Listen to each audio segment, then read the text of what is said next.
Alrighty, so welcome to the video. If you came here from Instagram, you probably saw on my story talking about how I wanted to create just a little quick tutorial on how I edited my post from the other day. So as you can see here on the screen, I have my before and after picture. So the reason I wanted to do this tutorial is because of current circumstances with coronavirus. A lot of people, like myself, cosplayers, aren't able to go out and do our normal photo shoots. We're about 3 months into this, and I've resorted to taking my photos at home to keep a consistent flow of content. So as you can see, I got a pretty professional looking photo even before the editing, with just some basic lighting and a nice backdrop. And I actually took this photo on my phone on the selfie camera. So the quality isn't amazing, but because I'm just using it for feed posts, I wasn't too concerned with the quality. It is always better to edit higher quality photos, but it's not necessary. Alright, so I'm going to show you how I went from this, which is the original photo, to this. I have to say, this looks pretty damn cool. I'm not the best expert with all this, but I've learned a lot over the past 10 years of using Photoshop and different YouTube tutorials and stuff. So I'm just going to share some of the tools I used specifically for this edit that could be helpful for some basic editing for you. So what I had done before I came into, I'm using Adobe Photoshop. I highly recommend that you get the Adobe Cloud program if you plan on creating your own content in the future. It is a little expensive, but it is a worthy investment in the long run. You get a lot of great programs. This is just a few of the ones that I use. Adobe Acrobat is for PDF. After Effects and Premiere Pro are great for video editing. Photoshop is photo manipulation and stuff like that. InDesign is if you do a lot of print work or editorial work, that's great for that. Lightroom is great for photo editing. Illustrator is for vector work. And Bridge is just so you can see all your overall files and stuff that you're using. There's a ton of different programs that I don't even have downloaded that you can use for a lot of different things, but those are the main ones that I use. So what I had done before bringing this photo into Photoshop was I opened it in Lightroom, and I'm not going to go through all that because Lightroom is very easy to use. If you've ever edited your photos in Instagram where you adjusted the brightness, the exposure, whatever, the shadows, the sharpness, the vignette, you can actually do basically the same thing in Lightroom with just a few more settings, essentially. It's a little bit better than editing your photos in Instagram. But I did a lot of color correcting and just so I got a bit more of a dynamic photo, because here it looks a little flat and here I made it look just a little bit nicer. So I'm actually going to work on this photo. And so you can see this is what I edited in Photoshop, and then this is with the effect. So we went from this to this. But I'm going to show you how to go from this point to this point. So I'm just going to delete these.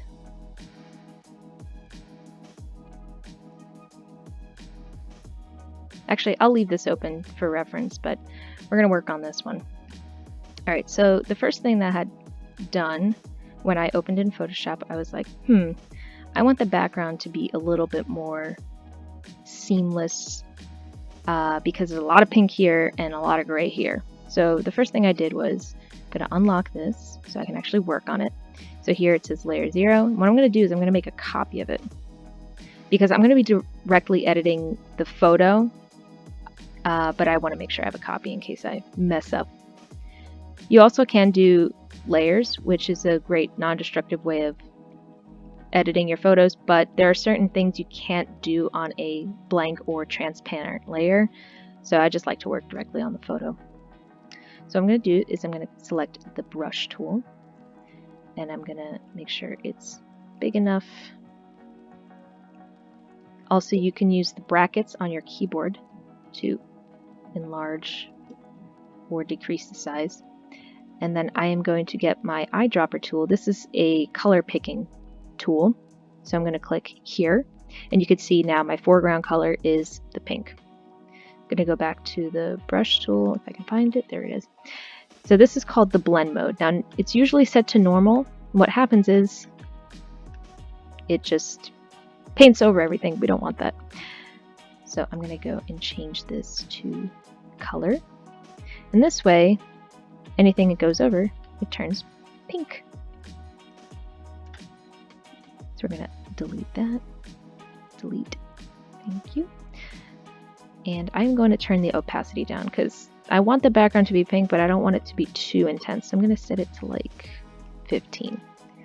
Because a little goes a long way, and that's something I've learned over the years. So I'm going to do that.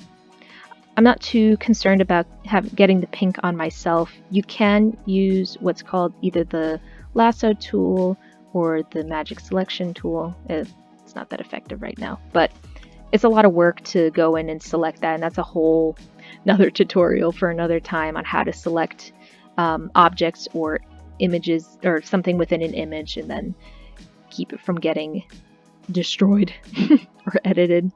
All right, so actually I don't want it to be too crazy. All right, so it's not that big of a difference, but it already improves the photo just a little bit. The next thing I'm going to do is go in and fix any imperfections. I don't have too many crazy blemishes, but there's this tool called the spot healing brush that is really great for if you have some acne or some lines you don't want. It's really great for removing them. You have to be a little careful with using it. Sometimes it's not always super effective. It is just a spot healing brush, so you don't want to go too crazy with it.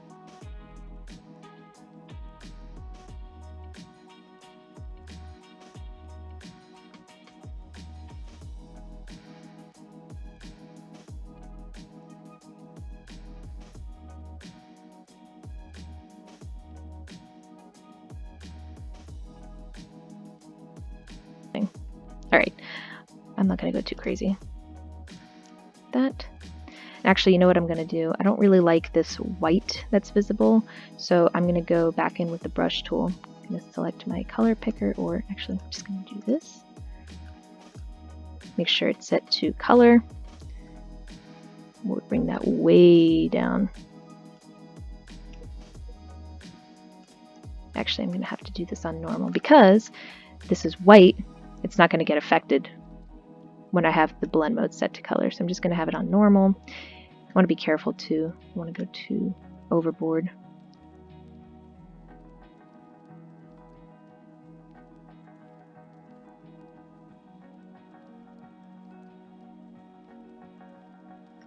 Okay. All right, I'm not going to mess with that too much, but you can see it does look a little better now.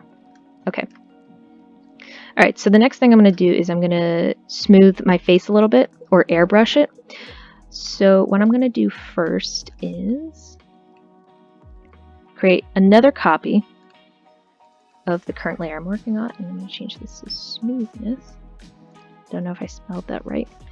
And then I am going to make sure that's selected. I'm going to go to Filter, Blur, and then Surface Blur. So I'm going to have this like that so you can see what I'm doing. So you're going to bring your threshold up all the way. And because I was using this the last time, I'm just going to leave it where it is. But you want to adjust this radius to where your features are just blurred out. Yeah, so 20 was about the sweet spot for me the last time. So once you have it where your features are blurred out, you don't want it to be overly blurred because you won't be able to see anything. So leave it at that. Okay, now you want to bring the threshold down to where you can just make out your features. So I would say, yeah, I don't want it too much. That should be good. Okay.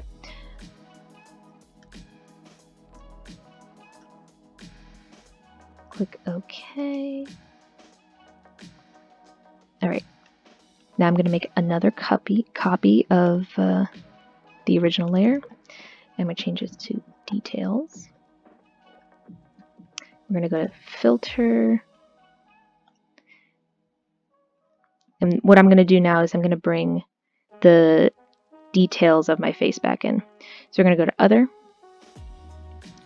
high pass. I'm going to leave it at 2, but this is going to essentially bring my lovely features back into my face. Zoom out so you can see here.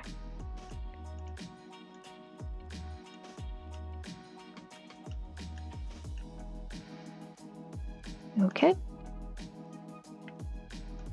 Actually, I wasn't able to. There we go. So what I'm going to do now is I am going to. I'm going to change the blend mode to hard light. Now what I'm going to do is, this looks great, but it's a little bit too airbrushed. So I'm going to combine these layers into a group. And I'm going to change this to airbrushing. It's good to label your layers just so you know what the heck you're working with. And I am going to create a layer mask, and I am going to invert it now. So layer mask is a really great non-destructive way of editing your photos. Essentially, you can either have it, so I had it set on white before, and then I inverted it and then set it to black. So anything that's black on this layer mask gets deleted, so to speak. If it's white, it's whatever you have going on this layer that's visible. So I inverted it because what I'm going to do is I'm going to take my brush tool now, and essentially what I've created for myself is a airbrushing tool.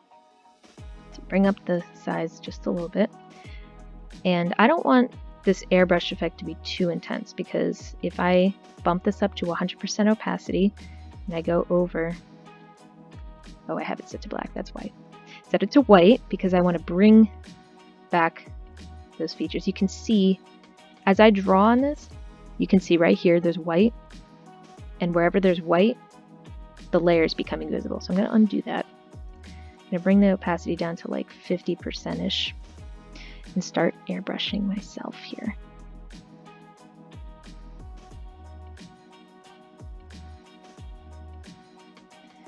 Go down here, airbrush the goods. Alright, so finished with the airbrushing, and now I'm going to show you what that looks like. It doesn't make a huge difference, but I think it's definitely a nice little improvement. Alright, now the last thing I'm going to do with the editing here is dodge and burn. Dodging and burning is essentially contouring and highlighting in Photoshop. Or actually, dodging and burning is an old technique that was used for developing photos back when people used film. You would physically adjust the contrast, so to speak, of a photo as it was being exposed before they developed the prints. So with the burn tool, you essentially enhance the shadows, and with the dodge tool, you enhance the highlights. So I like to start with the burn tool, or the contour tool as I like to call it. I'm actually going to zoom in on my face a little bit so I can see what I'm doing. Alright, I have it set to about 16% because, I'm going to say it again, little goes a long way. You don't want it to be too intense, and you're going to start going in. Now, when you're using it, you may not even realize that you're making a difference, so to speak, as you're using it, but I'm going to show you right now. Look at that. World of a difference.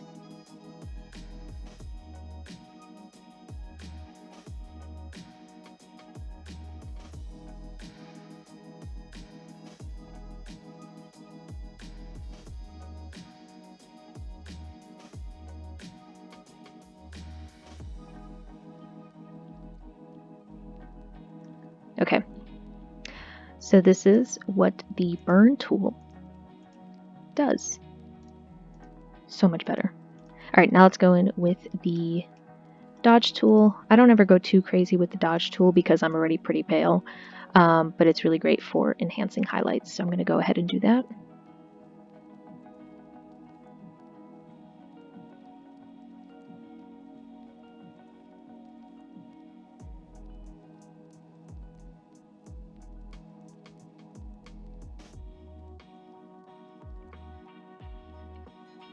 All right, so this is the result of dodging and burning. Contouring in Photoshop. All right, so we are almost done. Now just to add the final touch or the final little pizzazz. So I wanted to add like a red magical kind of effect the way Scarlet Witch like her powers. So I was a little stumped at first about how I wanted to go about doing it, because a lot of times assets cost a lot of money, like specific ones, like if you want magic and whatever. So I was trying to think, oh, what is a very similar thing to the magic? So I was like, oh, smoke. So what I did was I went to Google and I literally just typed in smoke overlay. When you type in overlay, a lot of times you will get whatever effect you want on a black background. So for example, I want to do grainy overlay. So in this case, it's a white background, but as long as it's either white or black, you're going to take advantage of the blend mode features in Photoshop to use them, but I'll show you how to do that. So I went in, I picked the first one, and I just like to copy and paste it because saving it and then loading it is just going to take up time and space. So what you're going to do is make sure you're on top layer, and then you're going to paste it in. And also, I forgot to say, make sure when you're looking up assets, you go to tools and you hit on large. That way you get the largest size you can. This isn't very large, but it's better than a really low quality picture. Even this one is pretty small, but for the sake of this, I am gonna use it.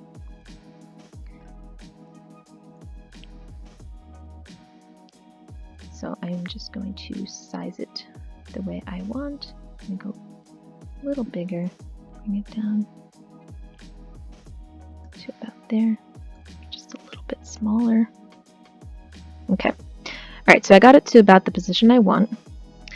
Now you're like, what the heck are you going to do with this? So remember I was saying blend modes. What you're going to do is, if you remember, I was talking about the blend modes of a brush. You can actually change the blend modes of a layer. So that you can do that here. And the cool thing with the newer version of Photoshop is you can actually see the preview of what happens when you hover over the different blend modes. So I want to use screen, which essentially is getting rid of all the black and it's just leaving in the white portion of the image. So this is what it used to look like. Now it's this. Next thing I'm going to do is I want it to be red. So I'm going to go back to my brush and then I'm going to go to the color. I'm going to just change it to a nice crisp red. And we're going to hit color because I want to adjust the color without painting over it, so to speak. Turn this all the way up to 100% because I want this red. And I'm just going to color over it. So now I have red, quote unquote, smoke or magic. Now, this is a little intense and it's covering up a lot of my face. So what I'm going to do is do another layer mask. I'm not going to invert it because I want to delete stuff, not bring things back in. So I'm going to go to the brush. I'm going to make this black. Alright, so my blend mode is normal. Actually, I'm going to keep it at 100% for now because I want to get rid of the bulk around my face. And this, I don't like this big blob. Okay, now I'm going to turn it down to like, I don't know, 40-ish%. And I'm just gonna kind of remove the more intense areas. So like this. Actually, I'm gonna turn the opacity down a little more.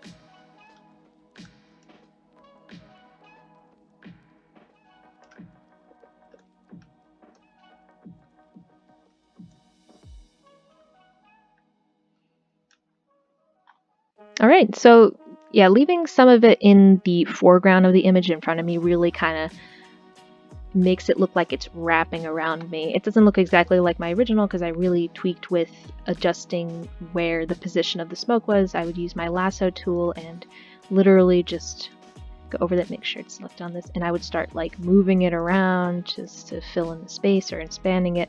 But I'm not going to do all that now because I have gone through all the basics of what I wanted to do. Ugh, go away. Make sure I undo this. All right. So that's basically the finished result. I think I didn't miss anything. I did do some color correcting here with a adjustment layer, which you can easily do here. So that's this button. So what I did was I went to hue and saturation. I wanted this to look a little more pink than red, so I literally turned it down just a little bit. You can adjust your saturation here, lightness. I'm going to keep this at 0 though. I'm going to make this just a little bit more pink. There we go. And the cool thing about the adjustment layers, instead of adjusting the image up here, because if you adjust the image here, it kind of makes it permanent, but with this, you can always go back and delete specific areas that you don't want color corrected or whatever you're doing. And then the last thing is I started doing recently, this is obviously totally optional, but instead of paying for a program to watermark your pictures, you can literally just add your whatever, your handle, your name. Oh, make it a little bigger. Right? Want to adjust the size down or whatever you want. You can make it as big as you want. I'm going to change the color. I picked something that looked like it would blend in with the rest of the image, so I just made it light. Because if you make it white, it's just going to stand out a lot. You want it to be there, visible. And then that's it.